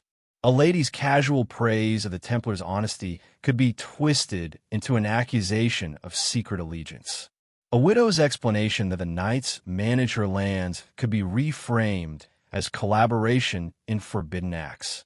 The trials were not only judicial. They were performances designed to dismantle the network of defenders surrounding the order. There were also women whose relationship with the Templars made them targets of suspicion. Some were rumored to have received confidential letters, others to have granted the order private meetings. Though few historians believe these interactions were romantic, the king's investigators often attempted to shape them into scandalous narratives, hoping to stain the order's reputation. Most of these attempts failed, undone by lack of evidence or contradicted by the unimpeachable reputations of the women involved. But the damage was done. The atmosphere of fear grew, and in that fear, many potential protectors hesitated. Yet for all the losses, something remarkable happened. Despite the king's efforts, despite the interrogations and threats, a surprising portion of the Templars' movable wealth, written heritage, and private correspondences avoided seizure. Not because the order prepared perfectly, but because women moved swiftly in those early days, burning what must never be read, hiding what must not be found, and preserving what history would need. Their involvement did not reshape the official narrative, which was crafted by kings and clerics, but it reshaped survival, quietly, invisibly, beneath the surface of events. Some knights escaped because a noblewoman misdirected a patrol. Some documents survived because an abbess concealed them behind an altar. Some estates remained intact because a widow refused to allow royal agents onto her land without proper authority. When the final verdicts were pronounced and the order officially dissolved, the stories of these women remained unspoken, partly out of fear, partly out of necessity. But their deeds echoed in the scattered remnants of the order that resurfaced in other lands: Portugal, Scotland, Aragon, where former Templars found unexpected shelter in places where a woman's word carried more weight than a king's decree. And long after the flames died down and the trials ended, their influence remained woven into the hidden legacy of an order that refused to disappear completely. As the narrative deepens, the story moves into a realm where scattered hints begin to coalesce into something far more intricate and intentional. Across Europe, from dusty monastery libraries to forgotten noble archives, there are records, sometimes no more than a few sentences, referring obliquely to women of the veil, keepers of the inner rule, or she who holds the charter. These phrases appear without context, without clarification, and almost always in documents touching the Knights Templar directly or within one generation of their rise. Though historians often dismiss these odd references as scribal metaphor or local monastic mythology, a closer reading reveals patterns far too consistent to ignore. The same phrases appear in regions thousands of miles apart, in languages that shared little vocabulary, and in periods when communication between those scriptoria would have been nearly impossible. It hints an invisible thread, a network of knowledge operating quietly behind the scenes. Within the surviving Templar rules and administrative letters, there are curious absences, moments where critical authority is left unnamed, decisions attributed simply to the directive, or approvals granted by an unidentified party separate from the Grand Master or the hierarchy we know. Medieval administrative writing was almost obsessively detailed, leaving little room for ambiguity. Yet here ambiguity appears again and again, almost deliberately. Some researchers argue that these gaps are merely the result of lost pages or poor preservation, but the distribution of these omissions is suspiciously uniform.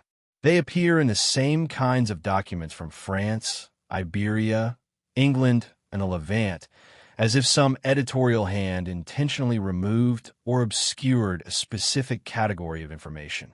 It invites the question of whether the Templar chain of command was more layered than the official record suggests. Whispers of a secret charter also surface repeatedly.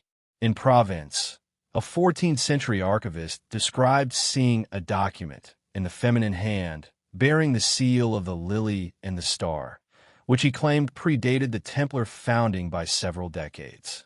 The document, now missing, supposedly granted lands not to Hugues de Payens or any male noble, but to an unnamed lady connected to the Counts of Tripoli. Whether this charter was symbolic, legal, or spiritual remains unknown, but the reference draws attention to something rarely acknowledged. Several of the earliest Templar patrons were widowed noblewomen whose wealth rivaled that of kings. Their contributions formed the financial foundation on which the order rose. It is strange, then, that their role all but disappears in later histories. Their names fade, their motives become vague notes in the margins, and their influence becomes a footnote rather than a driving force. Beyond official archives, the oral traditions of mountain villages in the Pyrenees contain stories of white-cloaked women who negotiated land rights, secured safe passage for Templar convoys, and held private councils with local chieftains. These stories were passed down through shepherd families and border communities, people with no political reason to invent them and little connection to church politics. The consistency of the accounts is striking. The women are always described as educated, authoritative, and cloaked not in the black or brown garments typical of nuns, but in white, a color rarely associated with women in religious contexts at the time. In some tales, they appear only temporarily, arriving unannounced and leaving before dawn, as though they belong to no fixed residence.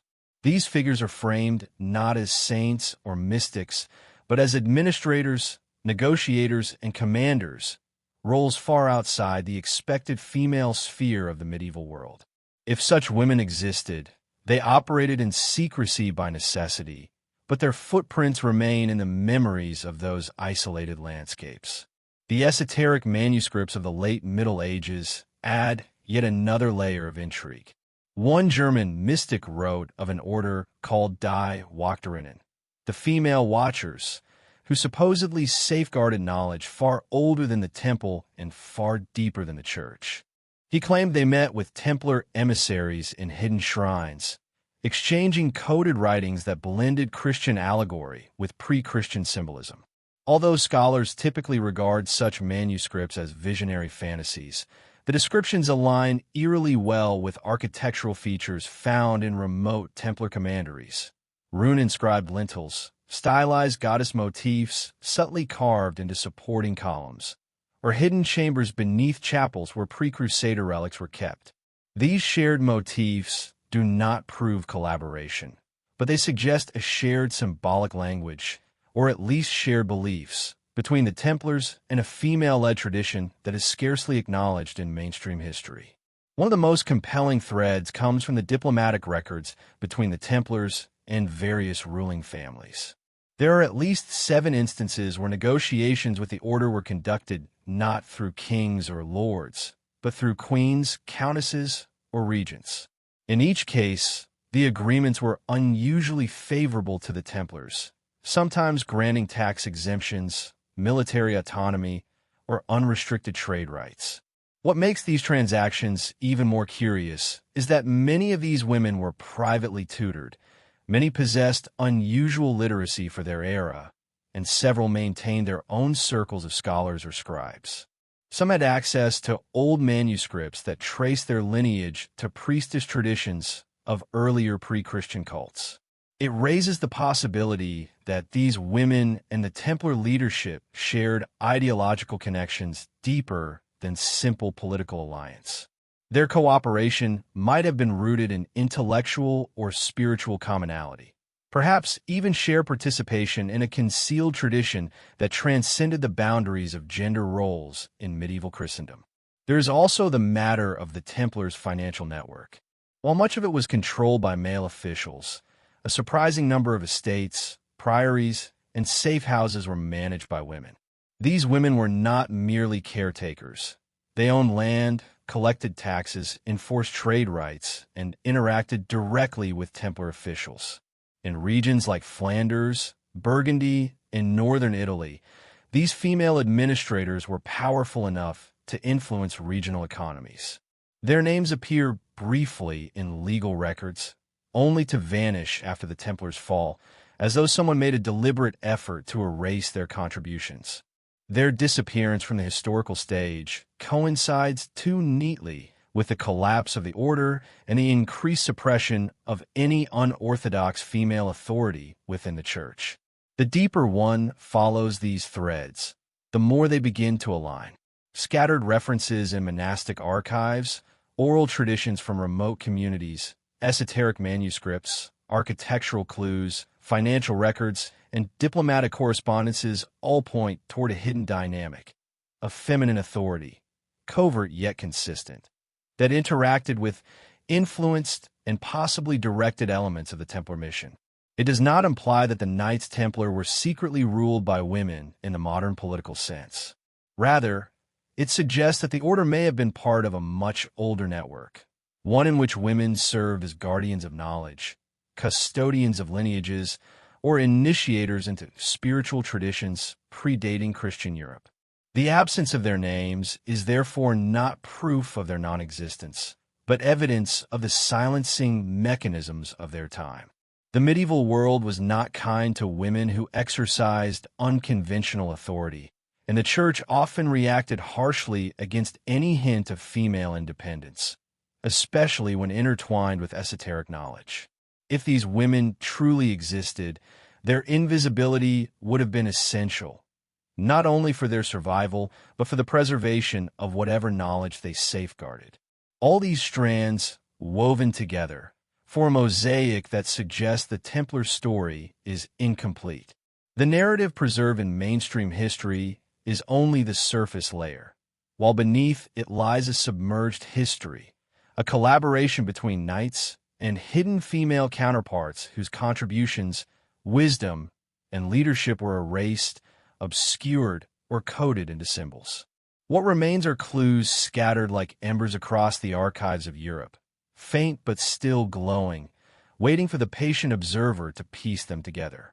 It is here, in this liminal space between recorded fact and suppressed truth, that the full depth of the Templar mystery begins to reveal itself. As the investigation ventures into more obscured layers of the historical record, a new pattern begins to emerge, one that shifts the narrative away from medieval politics and towards something older, deeper, and far more enigmatic. Hidden in the margins of illuminated manuscripts, etched into the stonework of abandoned priories, and encoded in the iconography of forgotten chapels, there are symbols that do not originate within mainstream Christian tradition. They resemble spirals, lunar crescents, interlaced knots, and geometric forms aligned not with biblical stories, but with ancient feminine archetypes, goddesses of wisdom, guardians of thresholds, and protectors of hidden knowledge. These symbols appear alongside known Templar motifs with surprising frequency, forming a silent dialogue between two traditions that official history claims should never have coexisted. And yet, their presence suggests the order was not merely influenced by older beliefs, but may have actively integrated them into its most secret practices. In remote valleys of southern France and the rugged terrain of northern Spain, researchers have found Templar chapels whose architecture subtly departs from standard Romanesque design. Instead of the typical masculine rigidity, the interiors contain curves, alcoves, and geometric orientations that align with lunar cycles. Some structures even feature hidden chambers below the altar, accessible only through narrow passages sealed with stone slabs that bear intricate patterns. Patterns identical to those found in pre-Christian temples dedicated to female deities. These correlations are not easily dismissed as coincidence. They reflect a deliberate architectural choice, one informed by esoteric knowledge that the Templars should not, by all official accounts, have possessed. Then there are the relics, objects quietly cataloged in regional museums, mislabeled in private collections, or unearthed accidentally by farmers during routine plowing. Among them are small figurines of robed women, carved from alabaster or dark wood, holding symbols such as chalices, scrolls, or stars.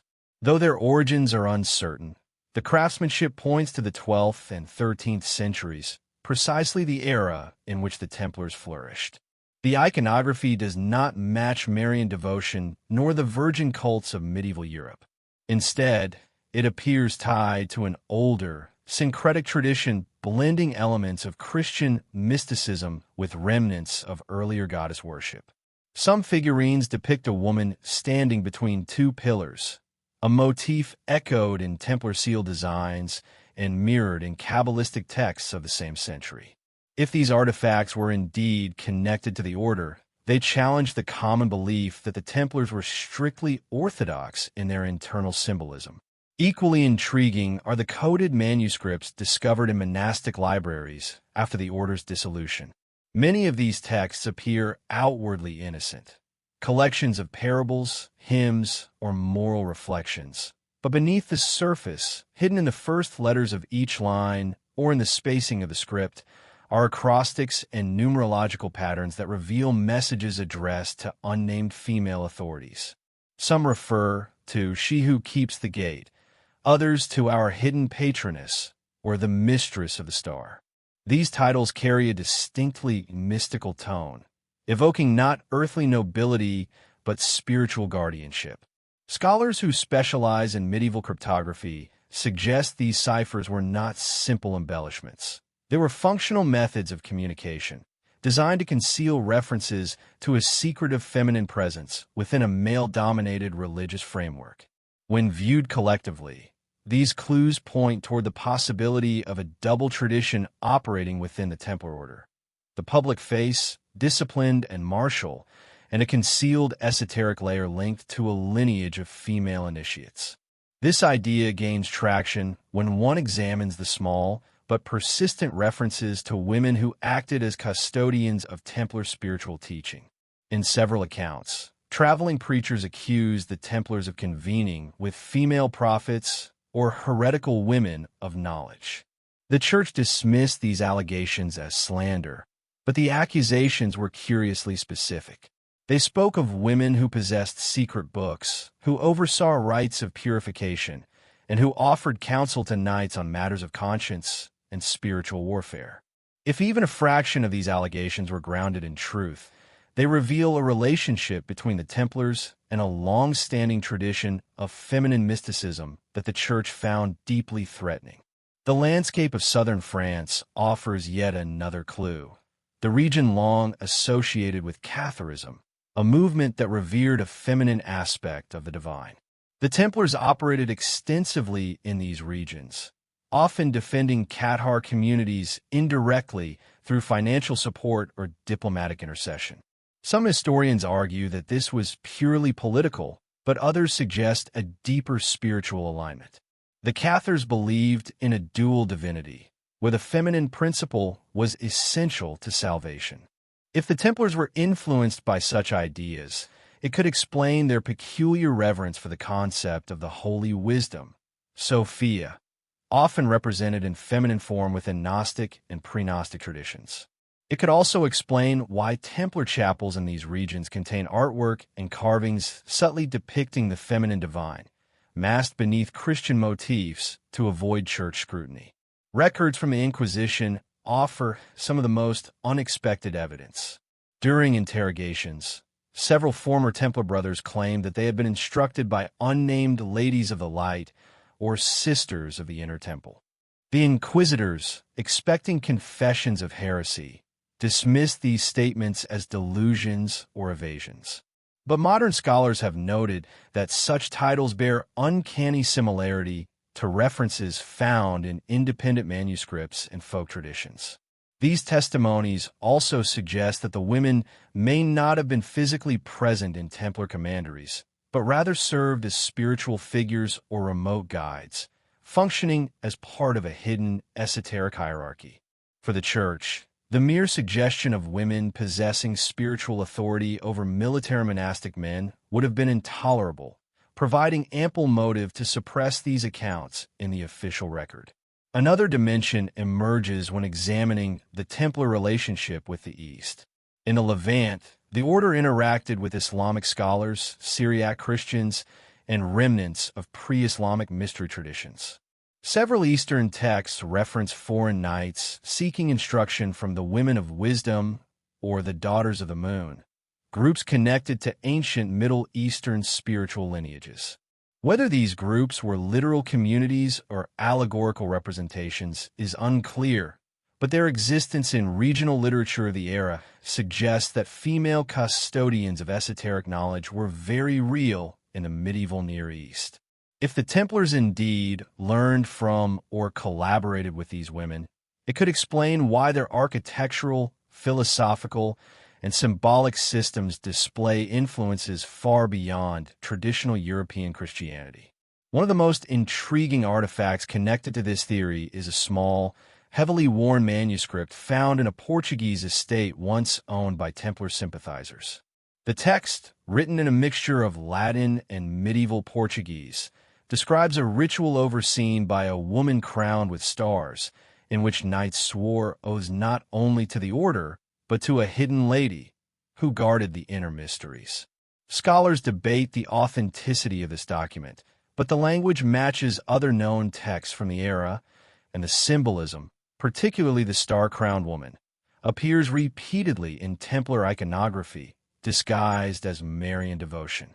If this manuscript is genuine, it may represent one of the few surviving descriptions of an esoteric rite linking the Templars to a feminine lineage.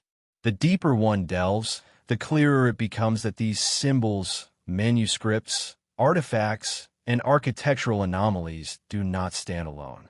They form a constellation pointing toward a secret tradition woven through the Templar fabric, a tradition rooted not in open worship, but in hidden mentorship. It hints that the order's most profound teachings were not merely about military duty or monastic discipline, but about the preservation of a spiritual current that balanced masculine and feminine principles. Such balance would have been radical in an era dominated by patriarchal religious authority, making secrecy not just strategic, but necessary. What makes this narrative even more intriguing is the consistency across continents, languages, and cultures. Whether in the caves of Languedoc, the mountains of the Pyrenees, the plains of Portugal, or the deserts of the Levant, the same symbols and references emerge. The star, the veil, the two pillars, the crescent, the chalice. These recurring motifs suggest that the feminine presence behind the Templars was not a localized phenomenon, but part of a network stretching far beyond Europe, a web of ancient knowledge keepers whose wisdom predated even the Crusades. As these pieces converge, a new interpretation of Templar history takes shape. Perhaps the order did not merely guard relics, treasures, or lost scriptures. Perhaps they protected a lineage, one passed down through women, hidden in plain sight, yet invisible to conventional historians. This lineage, encoded into stonework, manuscripts, and whispered traditions, may represent the missing dimension in understanding the Templars' true purpose.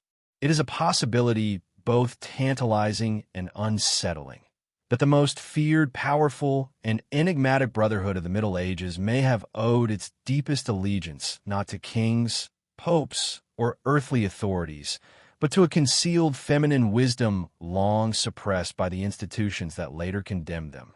As the story advances into its most secretive territory, a profound shift begins to take place, not only in the interpretation of the Templar legacy, but in the very nature of what we think the order was created to protect. By this stage, the scattered traces of hidden female influence no longer feel like isolated anomalies. Instead, they form a kind of invisible architecture layered beneath the familiar chronology of crusades, fortresses, and papal politics. What emerges is a portrait of the order that is far more complex, mystical, and deliberately obscured than the traditional narrative allows. It is here, in this shadowed space between the public face of the Templars and their concealed esoteric workings, that the whispers of a lost lineage become unmistakably louder. Across the archives of Europe and the Middle East, one finds a recurring motif that scholars often note but rarely pursue: the mention of the inner circle of the order. Most descriptions are vague, referring simply to a small group of individuals entrusted with higher knowledge, deeper vows, or more secretive duties. But the nature of this inner circle is curiously undefined. In some documents, they are called the keepers of the hidden rule. In others, they are described only as those who walk in the second light. What is striking is that none of these references explicitly state that the inner circle was made up solely of men. The assumption that it must have been is a product of modern interpretation, not the language of the texts themselves.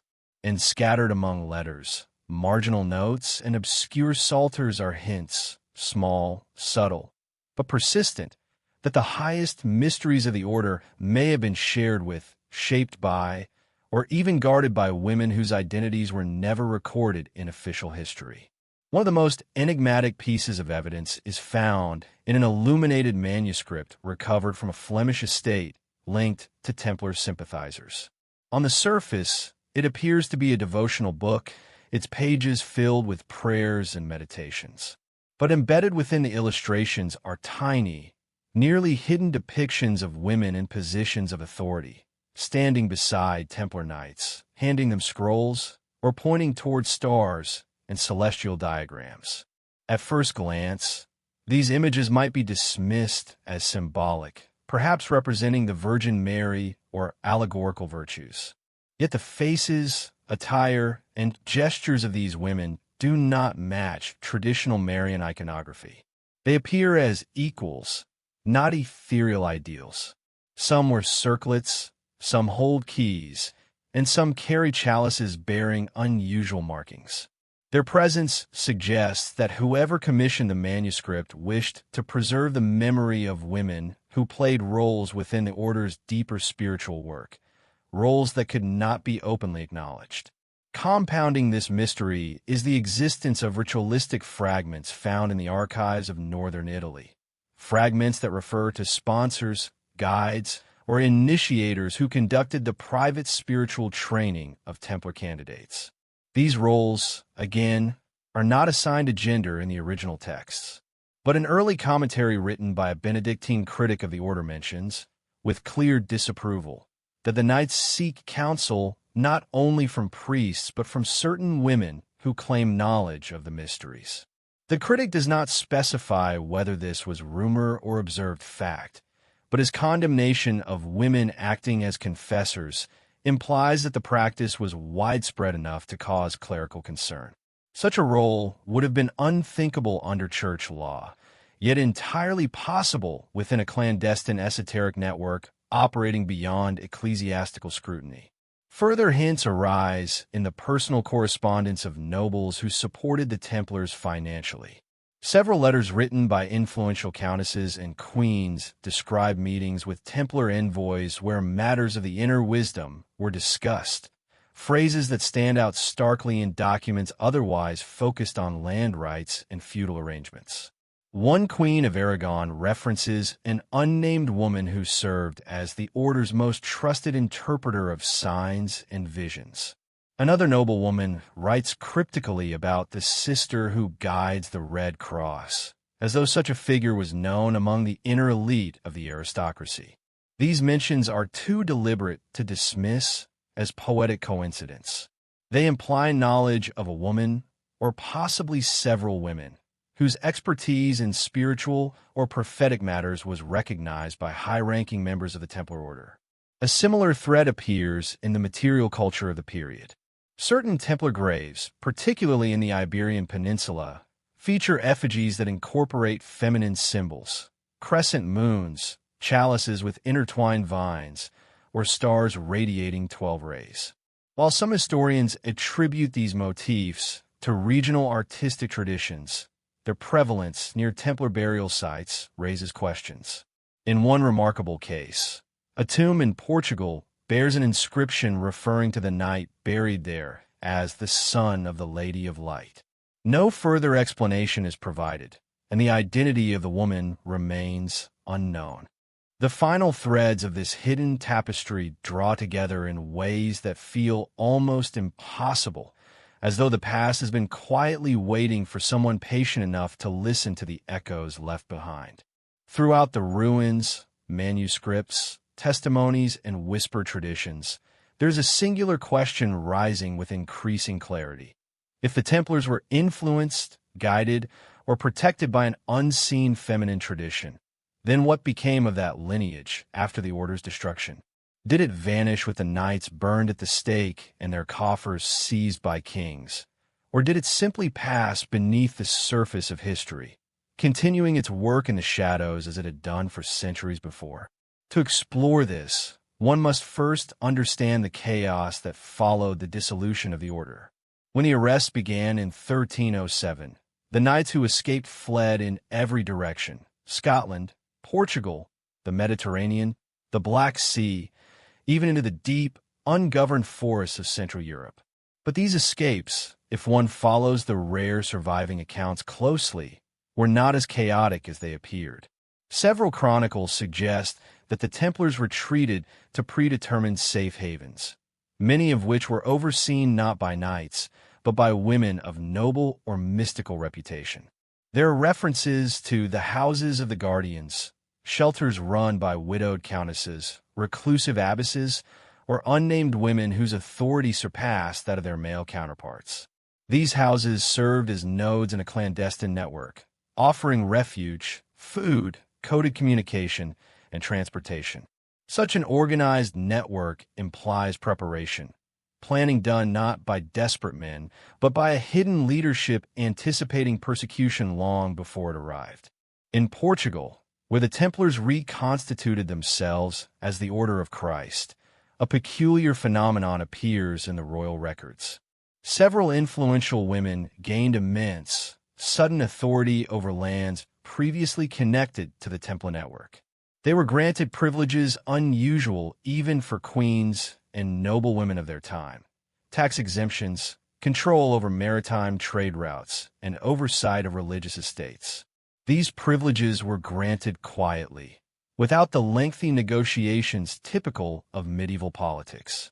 It almost appears as though the crown was honoring agreements established long before the Templars' fall, agreements made perhaps not with the knights themselves, but with the unseen feminine advisors who once guided the order from the shadows. If this is true, it suggests that the women who influenced the Templars continued to shape events long after the knights were scattered. A similar pattern emerges in Scotland. When the surviving Templars reportedly fought alongside Robert the Bruce at Bannockburn, local legends claim that they were guided by a mysterious woman known as the Lady of the Hills. In some stories, she appears as a political strategist. In others, as a prophetess whose visions directed the movements of the Scottish army. While such tales are often dismissed as myth-making, they align with references in obscure Scottish charters to a reclusive noblewoman who acted as an intermediary between exiled Templars and the local clans.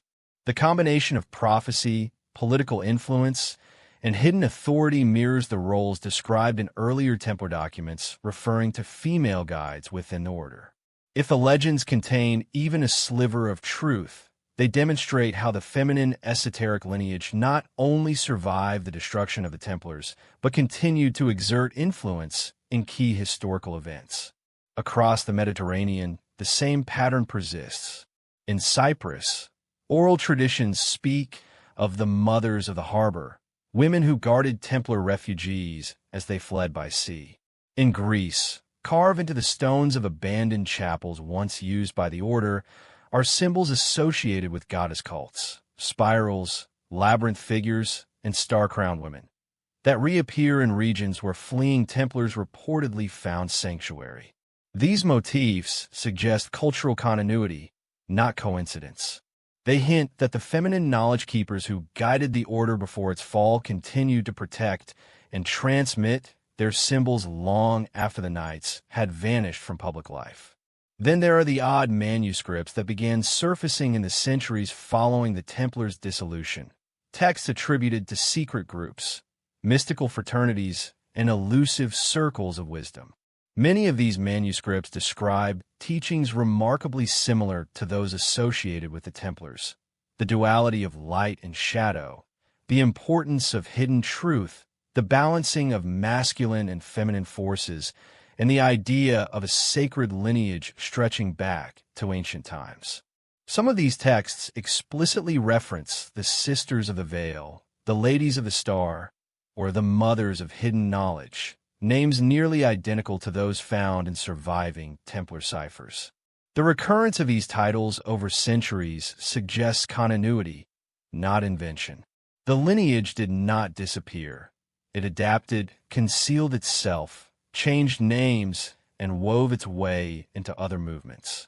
The Renaissance brought renewed fascination with esoteric ideas, and during this period, several influential women, noble patrons, alchemists, mystics, and scholars, rose to prominence with startling speed. Their philosophical writings and private correspondences often reference secret teachers, unknown patrons, or older traditions that guided their pursuits. A few even hint at descendancy from the guardians of the temple, though never explicitly naming the Templars. Was this metaphorical, or were these women preserving a lineage that had operated in the shadows since the Middle Ages? The resemblance between their ideas and the symbolic language of the Templar inner circle is striking enough that some modern researchers believe these Renaissance women were the inheritors, or perhaps the reincarnations, of a tradition once intertwined with the order. The story becomes even more intriguing when one examines the birth of early modern secret societies. The Rosicrucians, appearing suddenly in the early 17th century, claimed access to ancient wisdom passed down through hidden masters. Their manifestos contain veiled references to the matrons of the Rose and the ladies who keep the midnight flame. The Freemasons, emerging with force in the 18th century, include symbols in their earliest lodges, like the five-petaled rose, the enclosed chalice, and the seven-pointed star, that bear uncanny resemblance to the artwork found in Templar chapels associated with feminine guidance. Some scholars argue that these symbols were borrowed from medieval mysticism, but the pattern suggests that the feminine lineage that once influenced the Templars did not die out. It simply migrated into other secret traditions, carrying its symbols and philosophies with it. In the modern era, scattered esoteric groups claim lineage from the Templars, but most lack credible ties. And yet, every so often, a fragment appears, a diary entry, a private letter, a cryptic inscription on a grave that hints at a surviving, hidden chain of knowledge. One such letter, written in the 19th century by a Portuguese mystic, describes meeting an elderly woman who claimed direct descent from the last high keeper of the Templar mysteries. The mystic wrote that she wore a star-crowned pendant, spoke in riddles about the balance of the two pillars, and possessed manuscripts that predated the Crusades. While her identity is unknown, the description aligns eerily with symbols traced back to the supposed feminine mentors of the Templars. So what became of the hidden matriarchs? These women who, according to scattered evidence, advised, initiated, or guided some of the most powerful warrior monks in history. The answer is paradoxical. They disappeared precisely because they succeeded. Their survival depended on invisibility, secrecy, and the ability to adapt as political structure shifted. Unlike the knights, whose public power made them targets, the women behind the order remained unrecorded, unnamed, and unseen. Their anonymity was their protection. Their absence from official records was intentional, and their legacy, coded into symbols, rituals, and whispered traditions, endured long after the Templar name itself became a memory. Perhaps the most profound realization is that the Templar story does not end with their downfall. It continues quietly through the women who preserved the keys to their hidden teachings. They became custodians of a lineage that refused extinction, a lineage born from ancient traditions, crystallized in the Templar era, and carried forward through centuries of secrecy. Their influence may persist even now, hidden in the shadows of modern esoteric schools, in the architecture of forgotten chapels, in the whispered myths of remote villages, and in the enigmatic symbols that continue to appear in unexpected places. In this possibility lies the true climax of the narrative. The understanding that behind the visible history of the Knights Templar lies an unbroken chain of feminine wisdom, subtle, resilient, and enduring. One that shaped the Order's deepest mysteries and ensured their survival far beyond the fall of their medieval institution. It is a lineage that, perhaps by design, remains just out of reach, inviting contemplation, curiosity, and a recognition that history's most powerful forces are often the ones deliberately concealed.